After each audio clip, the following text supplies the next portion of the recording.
پیسے کی ضرورت ہے ہتھیار کے لیے، اسلحہ کے لیے، تو اپنے منہ مانگے شرح سود پر قرض دیتے تھے اور خون چوستے تھے. اور انہوں نے یہاں تک حیثیت اختیار کر لی کہ 100 سال پہلے، اب یہ 1904 ہے، 2004 ہے، 1905 میں گئے تھے علامہ اقبال انگلستان اور جرمنی، اور جا کر دیکھ آئے تھے کہ فرنگ کی رگے جاں پنجے یہود میں ہے. اس وقت فرنگ کا امام جو ہے وہ برطانیہ تھا، جس کے بارے میں کہتے تھے کہ اس کی سلطنت پہ کبھی سورج غروب ہی نہیں ہوتا. آج اسی فرنگ کا امام جو ہے وہ امریکہ ہے، اور اسی طرح پنجہ یہود کے اندر جکڑا ہوا ہے، اس لیے کہ سارا مالیاتی نظام، سارا بینکنگ نظام، امریکہ کی حکومت اس وقت دنیا کی سب سے زیادہ مقروض حکومت ہے. ٹریلینز آف ڈالر، بلین نہیں، ٹریلینز آف ڈالر، جس کا آپ تصور نہیں کر سکتے. ٹریلینز آف ڈالرز کی یہ مقروض ہے حکومت کن کی؟ یہودی بینکاروں کی. اور ظاہر بات ہے کہ ان کے ہاتھ میں پھر ان کی نکیل ہے، جدھر چاہتے پھیر دیتے ہیں. یہ نظام جو ہے انٹرسٹ بیسڈ کیپٹلزم، جس میں جوا بھی جائز ہے، جس میں انسان کے جنسی جذبات کو بھڑکا کر کمائی کرنا وہ بھی جائز ہے، جس میں جو بھی شراب ہو، منشیات ہوں، ان کے ذریعے سے آمدنی حاصل کرنا بھی جائز ہے. آج یہ لحاف بھی پورے گلوب کو اپنی لپیٹ میں لے چکا ہے. چائنا کچھ بچا ہوا تھا، لیکن رفتہ رفتہ مارکیٹ اکانومی اور پرسنل پراپرٹی کا سلسلہ آ کر رفتہ رفتہ وہ بھی اسی میں غم ہو رہا ہے. تیسرا جو ان کا کارنامہ تھا، انسان سے شرم، حیا، عصمت و عفت، اس کے سارے تصورات کو ختم کر دیا جائے، انسان کو حیوان بنا دیا جائے. ایک کتے کو شہوت ہے، جو کتیا مل جائے، چاہے اس کی ماں ہو چاہے اس کی بیٹی ہو، اس سے اس کو استفادہ کر لے گا. یہ انسانوں نے کیا قدریں لگا رکھی ہے؟ ماں، بیٹی، بہن، بیوی، کیا فرق ہے ان میں؟ عورت ہے وہ بھی عورت ہے، یہ بھی عورت ہے. اور خاندانی نظام کی جڑیں کھود ڈالی جائیں، گویا کہ انسان حیوان بن جائے. اور یہ نوٹ کر لیجئے پلیز کہ یہود کی جو ایک تو کتاب ہے تورات، ایک ہے تالمود. تالمود ان کی فقہ کی کتاب ہے. تالمود کی تعلیم یہ ہے کہ یہ باقی جتنے انسان ہیں، اصل انسان تو صرف ہم یہودی ہیں، یہ باقی جتنے انسان ہیں گوئمز، اور ان کے لیے دوسرا لفظ ہے جینٹائلز، یہ اصل میں انسان نما حیوان ہیں، انسان نما حیوان. اور جبکہ انسان کا حق ہے حیوان کو استعمال کرنا، ایکسپلائٹ کرنا. گھوڑے کو تانگے میں، بگی میں باندھتے ہیں کہ نہیں، اور بیل کو آپ اپنے ہل میں جوتتے ہیں. اسی طرح ہمارا حق ہے تمام انسانوں کو ان کا خون چوسنا، انہیں ایکسپلائٹ کرنا، انہیں استعمال کرنا.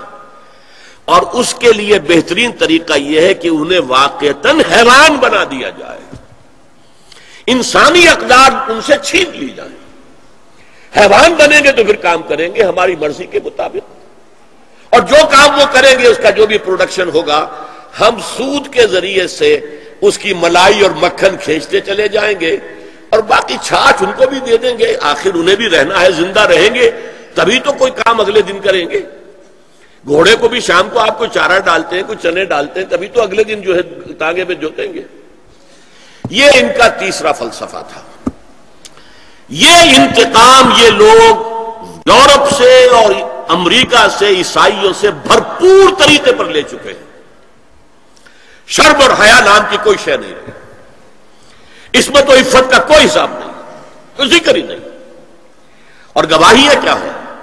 پریزیڈنٹ کلنٹن نے کہا تھا 2 سال پہلے یا 3 سال پہلے، وہ جو ان کی اینول سپیچ ہوتی ہے، state of the union address, اس نے کہا تھا ان قریب ہماری قوم کی اکثریت حرام زادوں پر مشتمل ہوگی.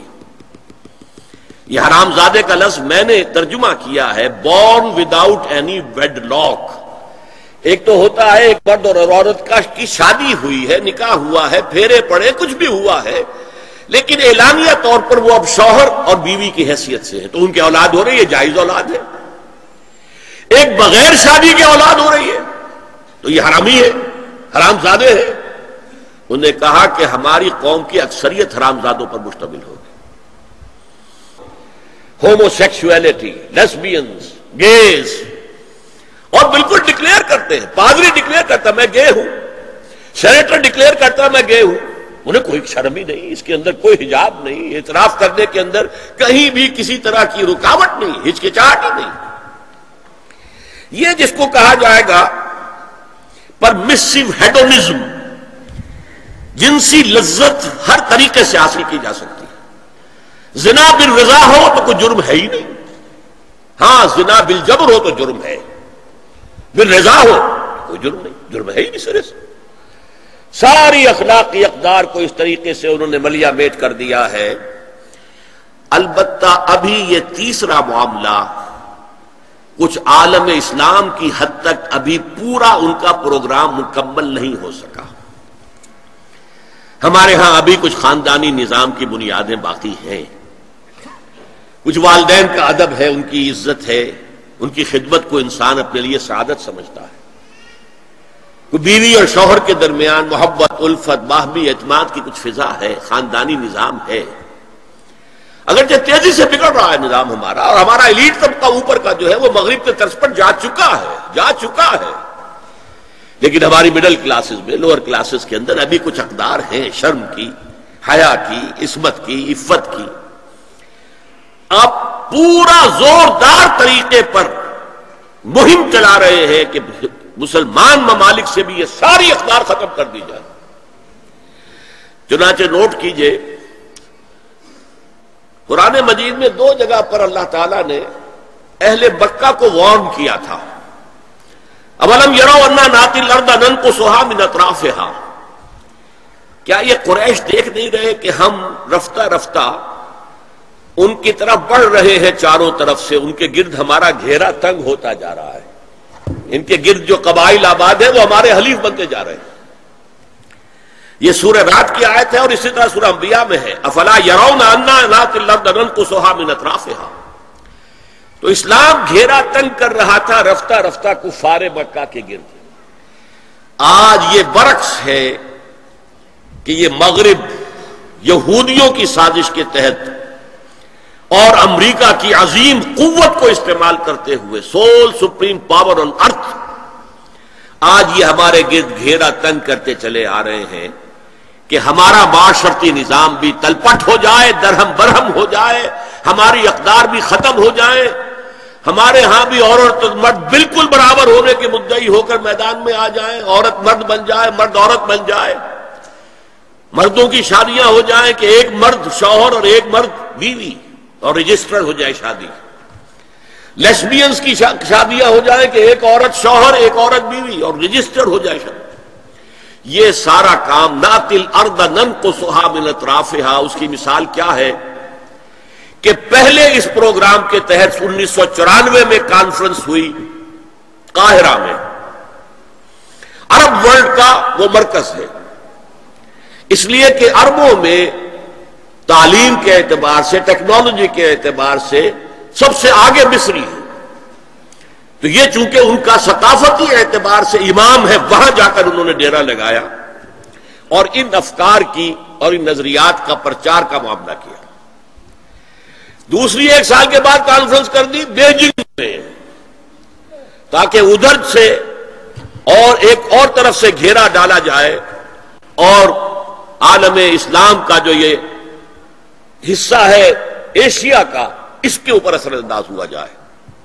اور اس کے بعد بیجنگ +5 کانفرنس ہوئی ہے، اور یہ ہوئی ہے United Nations Assembly, United Nations Organisation کی جنرل اسمبلی کے تحت، اور یہ ہوئی ہے جون سن 2000 میں.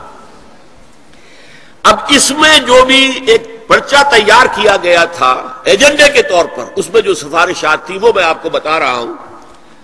امپیکٹ ایک رسالہ نکلتا ہے لندن سے، اس سے میں نے یہ چیزیں لی تھی، اور انگریزی ہی میں ہم نے ایک دفعہ بڑی تعداد میں اس کو شائع کر کے تقسیم بھی کیا تھا.